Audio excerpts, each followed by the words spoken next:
Update دیتے ہیں راولپنڈی سے، جہاں چیف آرگنائزر عوامی ایکشن کمیٹی برائے زچہ بچہ اسپتال غلام علی خان نے کہا ہے کہ راولپنڈی کے شہریوں کا مطالبہ ہے کہ زچہ بچہ اسپتال کی جگہ کوئی دوسرا منصوبہ قابل قبول نہیں ہے۔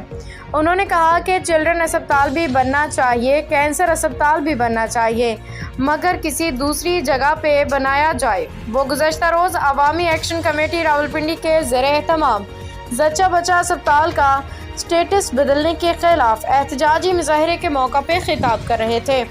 مظاہرے میں ندیم راجہ، طارق لون، امجد ارباب عباسی، چودھری رحمت اللہ، عباس بٹ، حاجی اعجاز خان، پیر یاسین سیفی، مرزا شعیب، شیخ جاوید، زاہد حسین شاہ، سید نسیم کرمانی، مسعود حسین، امجد عباسی، قاری سہیل، چودھری خالد جاوید، ثاقب عباسی، مدثر بن سوید اور دیگر نے شرکت کی۔ مقررین نے کہا کہ ریاست پاکستان ہرانے والے حکومت کسی بھی حکومتی منصوبے کی والی و وارث ہوتی ہے۔ انہوں نے کہا کہ پچھلے 20 سال سے زیر التوا ماں بچہ اسپتال کی جگہ کوئی دوسرا منصوبہ ہرگز قابل قبول نہیں ہوگا۔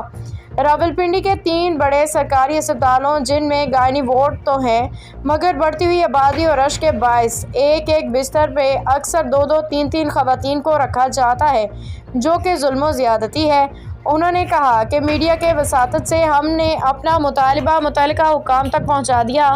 اگر ہمارا مطالبہ نہ سنا گیا تو ہم معززین شہر کی مشاورت سے اگلا لاہے عمل کا اعلان کریں گے۔ انہوں نے وزیر اعلیٰ پنجاب کو مخاطب کرتے ہوئے کہا کہ خاتون وزیر اعلیٰ ہونے کے ناطے ان کو چاہیے کہ خواتین کے لیے ماں بچہ اسپتال کو پایہ تکمیل تک پہنچانے میں اپنا کردار ادا کریں۔